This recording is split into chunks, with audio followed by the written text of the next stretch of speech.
Bismillahirrahmanirrahim. Assalamualaikum warahmatullahi wabarakatuh.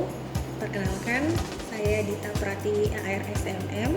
Saya salah satu dosen program studi S1 Perdagangan Internasional Institut Bisnis dan Keuangan Mitro. Salah satu mata kuliah yang saya ampu adalah pemasaran internasional. Mata kuliah pemasaran internasional dirancang untuk memberikan pemahaman mendalam tentang strategi dan praktik pemasaran yang efektif di pasar global. Berikut adalah capaian pembelajaran yang diharapkan dari mata kuliah ini. Yang pertama adalah pemahaman konsep dasar, yang mana mahasiswa akan memahami konsep dasar pemasaran internasional, termasuk perbedaan antara pemasaran domestik dan internasional. Yang kedua adalah analisis pasar global. Mahasiswa akan mampu menganalisis berbagai pasar global, mengenali peluang dan tantangan yang ada, serta mengidentifikasi faktor-faktor kunci mempengaruhi keberhasilan pemasaran internasional. Yang ketiga, strategi pemasaran global. Mahasiswa akan belajar menyusun dan menerapkan strategi pemasaran yang efektif untuk produk atau jasa di pasar internasional, termasuk strategi penetapan harga, distribusi, promosi, dan penyesuaian produk. Kemudian manajemen operasional yang keempat, itu mahasiswa akan memahami bagaimana mengelola operasi operasional, termasuk logistik, kemudian rantai pasok, dan aspek-aspek hukum yang relevan. Yang kelima, pemahaman budaya dan etnis. Mahasiswa akan memperoleh wawasan tentang pentingnya memahami budaya dan etnis dalam pemasaran internasional, serta bagaimana menyesuaikan strategi pemasaran untuk pasar yang beragam. Kemudian ada teknologi dan pemasaran digital. Mahasiswa akan belajar tentang peran teknologi dan pemasaran digital dalam pemasaran internasional, serta bagaimana memanfaatkan alat-alat digital untuk mencapai pasar global. Kemudian yang terakhir, pengambilan keputusan dengan berbasis data. Mahasiswa akan dilatih untuk menggunakan data dan analisis dalam pengambilan keputusan pemasaran internasional, termasuk penelitian pasar dan evaluasi kinerja pemasaran. Setelah mengikuti mata kuliah ini, mahasiswa diharapkan mampu untuk memahami dan memperkaya pengetahuan mereka serta mengembangkan keterampilan praktis dan strategis yang akan membantu mereka sukses dalam karir di dunia bisnis global. Yang pertama, tentang pemahaman pasar global. Mahasiswa akan memiliki pemahaman yang lebih dalam tentang bagaimana pasar internasional itu berfungsi, termasuk perbedaan dalam budaya, ekonomi, regulasi, dan kebijakan perdagangan di berbagai negara.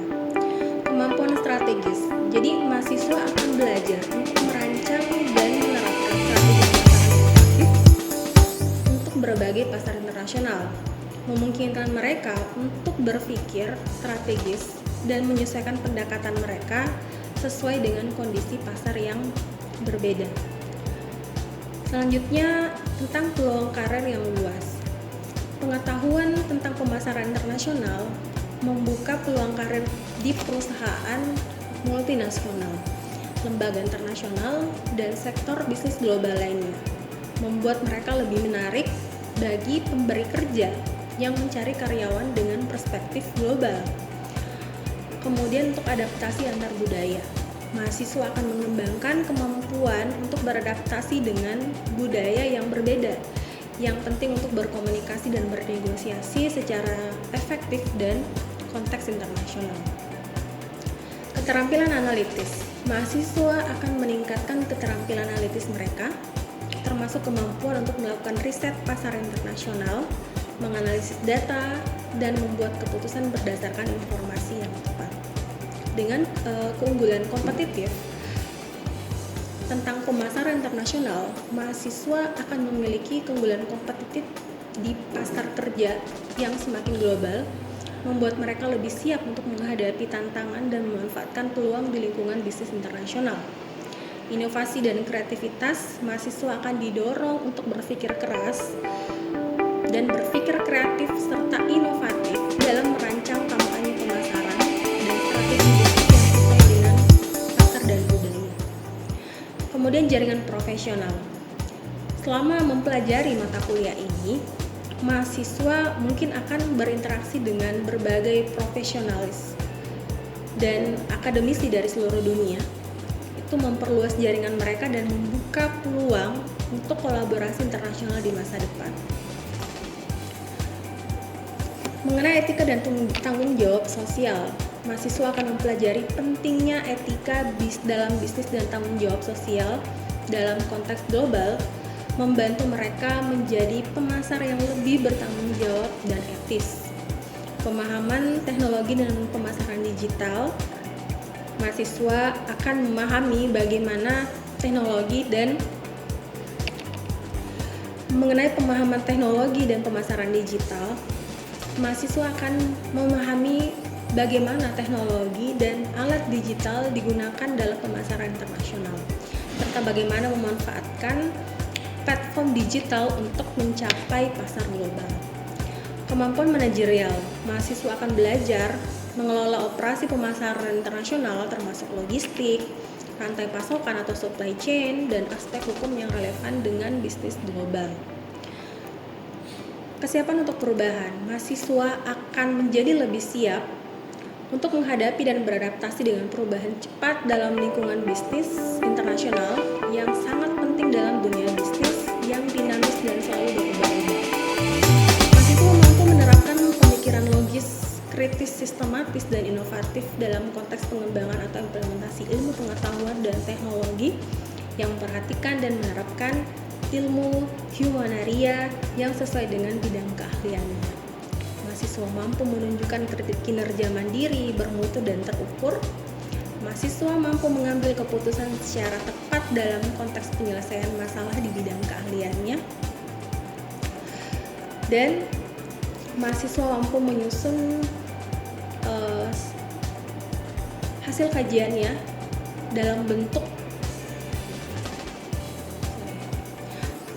mahasiswa mampu menyusun deskripsi saintifik hasil kajian tersebut tadi ya, di atas dalam bentuk skripsi atau laporan tugas akhir dan mengunggahnya dalam laman perguruan tinggi.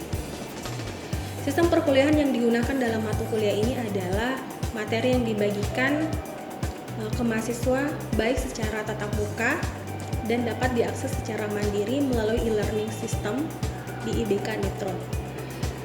Untuk evaluasi materi mata kuliah, mata kuliah dilakukan dengan beberapa kuis serta ujian akhir. Detail dari setiap pertemuan mata kuliah dimulai dengan materi terkait pemasaran internasional. Pembahasan kedua itu tentang analisis lingkungan bisnis internasional. Kemudian yang ketiga adalah riset pasar internasional. Yang keempat targeting dan positioning internasional. Yang kelima strategi produk internasional. Yang keenam penetapan harga internasional. Yang ketujuh distribusi dan logistik internasional. Kedelapan strategi promosi internasional.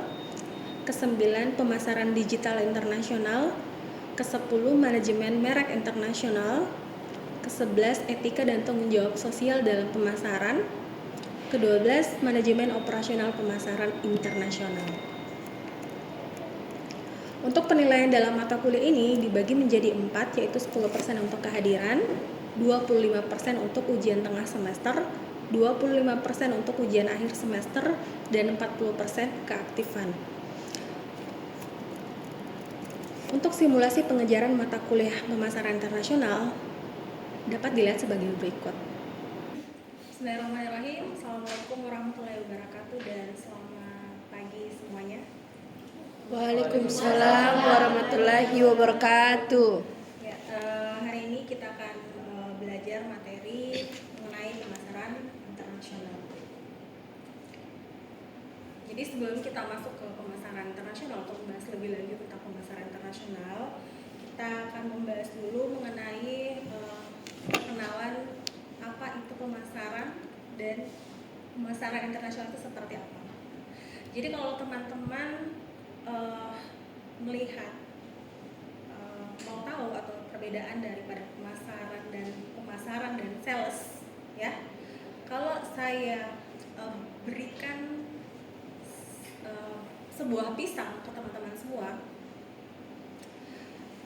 pisang itu akan menentukan teman-teman apakah ini seorang pemasar atau ini seorang sales. Kira-kira pisang itu akan jadi apa? Kalau Anda seorang pemasar, berpikir seorang pemasar bahwa pisang itu akan jadi apa untuk menjadi sebuah value, ada value-nya, ada nilainya itu pisang. Diolah, terus ya. Jadi perbedaan antara pemasaran dan sales, analoginya seperti ini. Pisang yang diolah, ya, kemudian contoh mungkin jadi pisang goreng nugget atau apa ya, itu nilainya pisang yang tadinya mungkin cuma 5.000 di pasar, ya, diolah, di packaging, ada branding, ya, itu harganya bisa sampai 5 kali lipat gitu. Kalau misalnya seorang sales, seorang penjual, ya, seorang penjual satu pisang itu dia beli 5.000 di pasar, dijualnya berapa? Pasti akan dijual 5.500 ya, atau hanya 6.000. Paham ya? Paham. Oke. Nah, sekarang mengenai pemasaran internasional. Jadi untuk definisi pemasaran internasional sendiri adalah proses perencanaan dan pelaksanaan konsep, ada harga, ya, kemudian ada promosi, dan ada distribusi ide, ada barang dan jasa untuk menciptakan pertukaran yang memuaskan tujuan individu dan organisasi di pasar global. Jadi ini kita bicara tentang pasar global, gitu ya. Karena bicara tentang internasional, maka bicaranya tentang pasar global, sifatnya global. Nah, kemudian kalau teman-teman lihat ada proses perencanaan, kemudian ada pelaksanaan konsep, ada harga, berarti ini benar-benar ada manajemen di dalam Pemasaran. Nah, sebenarnya apa sih pentingnya pemasaran internasional ini? Kenapa pemasaran internasional begitu penting? Jadi memungkinkan perusahaan, ya, untuk memperluas pasar mereka, kemudian meningkatkan keuntungan, ya, dan beradaptasi dengan dinamika pasar global. Kenapa nggak cukup kita pemasaran lokal aja gitu? Kenapa harus global? Kenapa kita harus keluar gitu? Karena untuk meningkatkan yang namanya pangsa pasar. Yang mana yang termasuk daripada ruang lingkup pemasaran? Yang termasuk ruang lingkup pemasaran yang pertama adalah ada riset pasar internasional. Nah, kalau riset pasar internasional itu dikumpulkan, kemudian menganalisis data dari berbagai pasar global. Perhatikan ya. Selanjutnya ada strategi masuk pasar. Nah, menentukan cara terbaik untuk memasuki pasar internasional. Seperti apa? Seperti ekspor. Ya, itu adalah salah satu strategi cara memasuki pasar internasional. Joint venture, gitu. Joint venture kemudian apa? Investasi langsung. Selanjutnya yang mana termasuk ruang lingkup pemasaran? Yang ketiga itu ada penyesuaian produk, bagaimana mengadaptasi produk, ya, ingat, diadaptasi produk agar sesuai dengan preferensi dan kebutuhan lokal. Lokal yang mana maksudnya nih? Jadi kalau kita mau ekspor barang, itu kita harus tahu apa preferensinya, apa kebutuhan daripada pasar yang bakal kita tuju nanti, gitu. Kemudian manajemen rantai pasokan global. Nah, di pemasaran internasional itu juga ada supply chain-nya. Supply chain ini dalam hal mengelola distribusi dan logistik di berbagai negara. Paham sampai sini? Paham. Oke.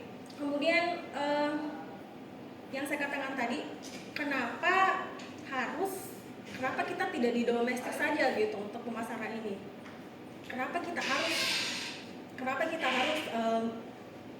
keluar? Kenapa kita harus pasarnya harus global, sifatnya global? Nah, perbedaan utama pemasaran internasional dengan domestik, perbedaan utamanya yang pertama adalah dilihat dari lingkungan bisnis. lebih kompleks dengan perbedaan budaya, hukum, ekonomi, dan politik. Tuh. Kemudian perbedaan utamanya apa lagi? Kelihatan daripada strategi pemasaran membutuhkan adaptasi lebih besar terhadap kondisi lokal. Lagi-lagi ya, kita harus tahu kebutuhan.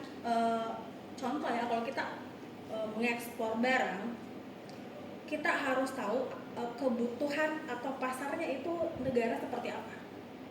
Contoh, ternyata kalau kita mengekspor daun pisang ke negara lain, harganya bisa 6 kali lipat dari di kampungnya kita.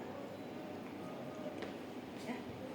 Jadi, tapi kalau kita ekspor contoh ya ke Jerman, ngapain kita ekspor daun pisang ke Jerman?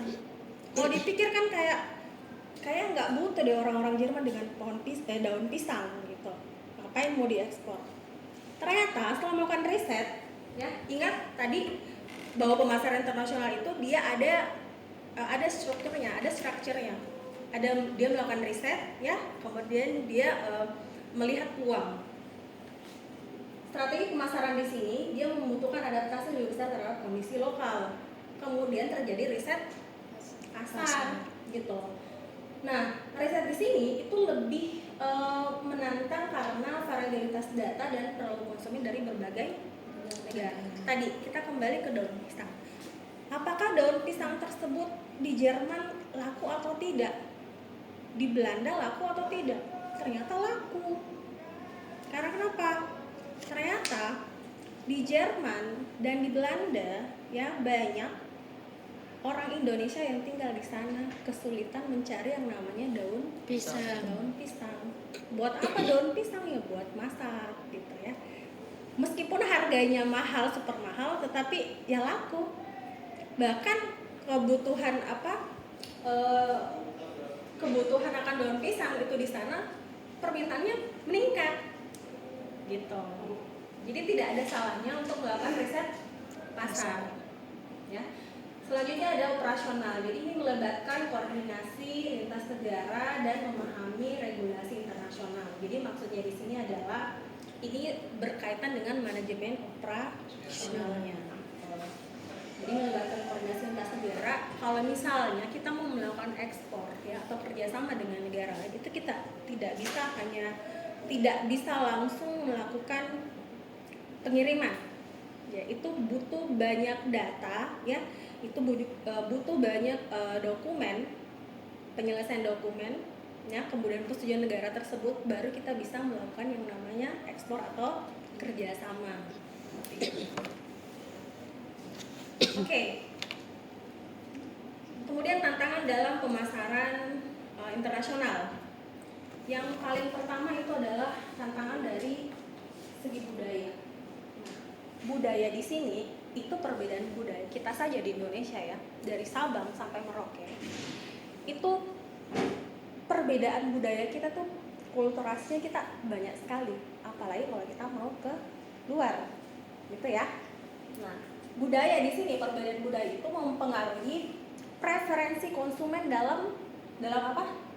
Dalam membeli dan kelihatan perilaku konsumennya. Kan dilihat tuh, jangan sampai nanti kita jual kita mau jual baju summer itu di negara Alaska, kan nggak cocok, nggak matching, ya, tidak masuk. Nah, dilihat juga budaya sebuah negara itu seperti apa. Kalau misalnya kita jualan atau kita mau mengekspor udang ke Jepang, kira-kira bagaimana?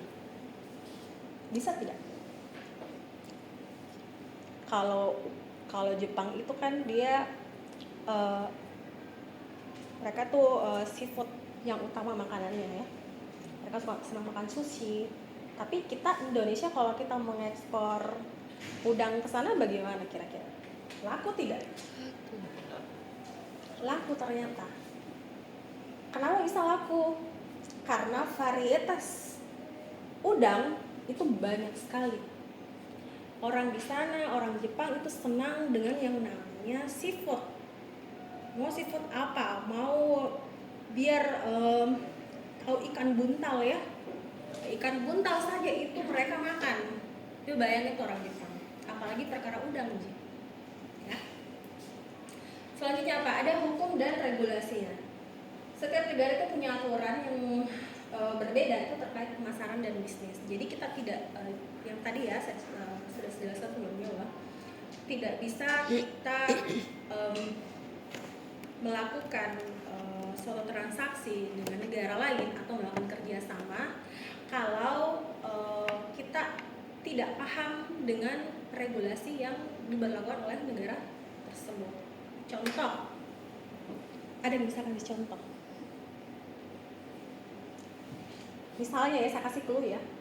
Kita ini negara muslim. Kira-kira untuk barang impor itu apa yang tidak boleh masuk ke negara kita? Ya. Kayak hewan babi. Ya, betul. Apa ada yang bisa tambahkan lagi? Kira-kira apa barang yang tidak bisa atau dibatasi masuk ke negara kita? Karena kita negaranya mayoritas muslim. Alkohol juga, Bu. Minuman Alkohol, keras. betul. Apa lagi? Minuman keras. Kenapa? Minuman keras. Ya, minuman keras atau minuman beralkohol. Kalau untuk minuman beralkohol, dia ada kadar alkohol tertentu. Tapi itu tidak boleh dari kalau nggak salah ya, itu sekitar 30% itu nggak boleh.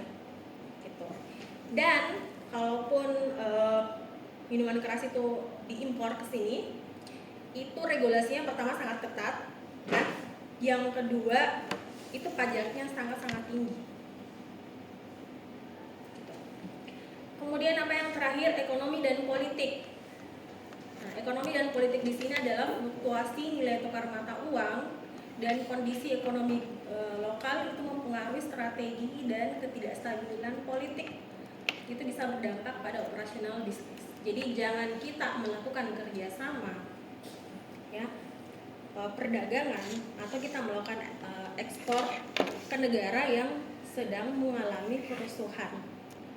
Ya, contoh misalnya negara yang sedang perang, ya itu jangan, itu tidak stabil ekonominya, tidak stabil juga politiknya.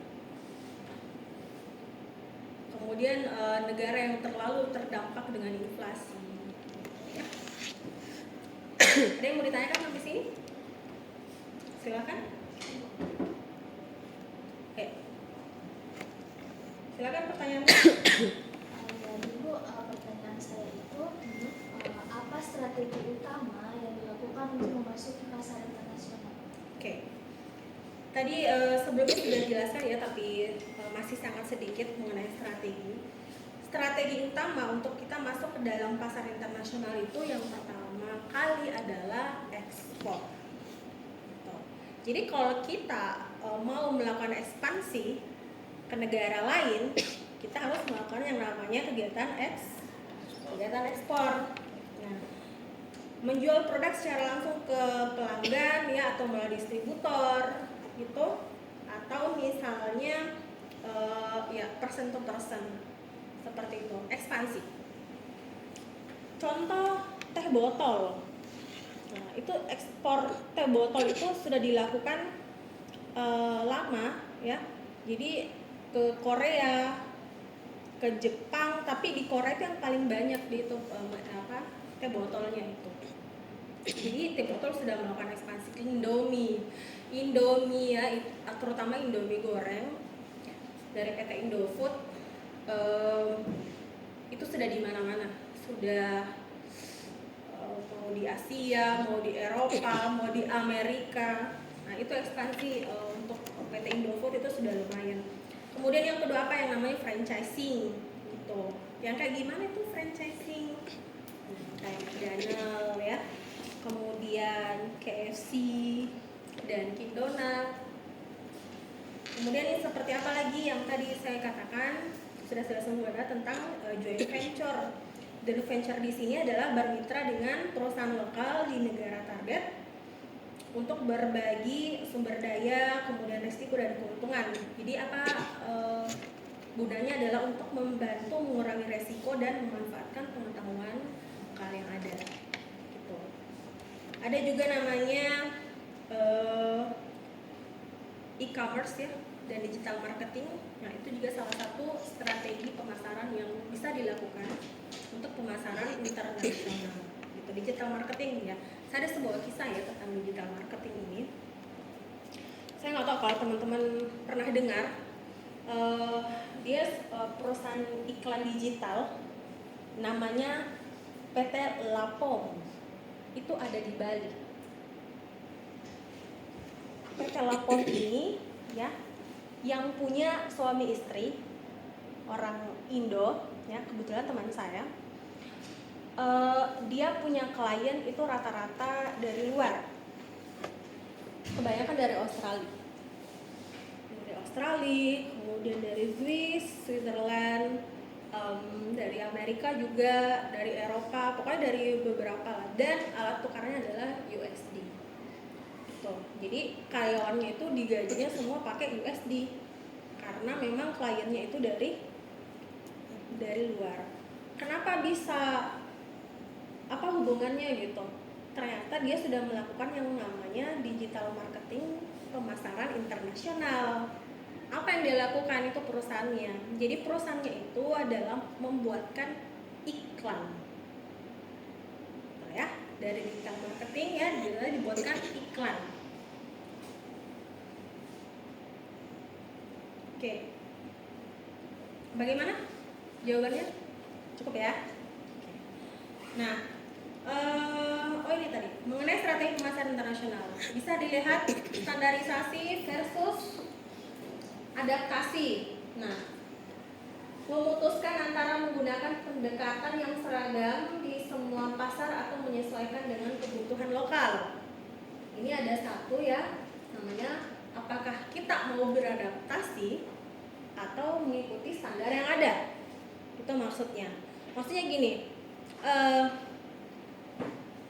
saya kasih analogi ya. Ada sebuah band ya, band musik.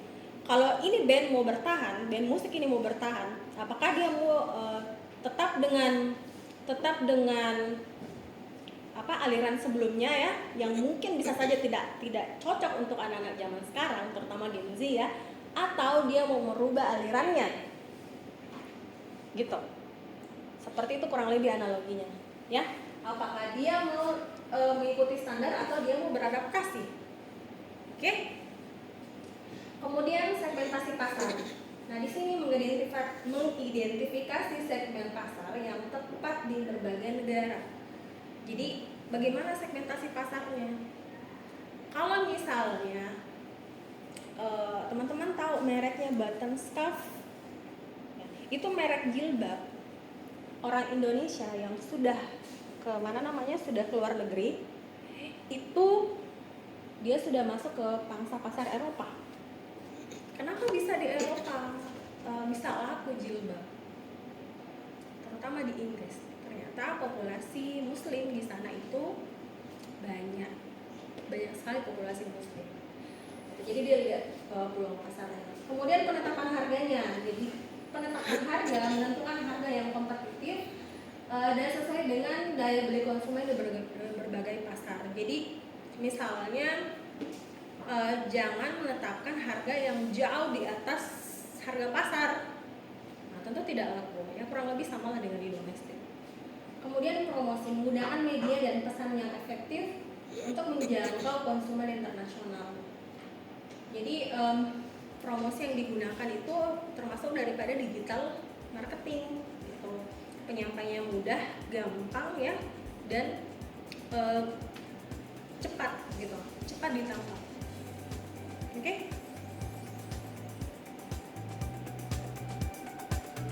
Cukup sampai di sini pertemuan kita pada hari ini. Ya, insya Allah kita ketemu lagi pekan depan. Semoga semuanya dalam keadaan sehat walafiat. Ya. Assalamualaikum warahmatullahi wabarakatuh dan selamat siang. Waalaikumsalam. Waalaikumsalam.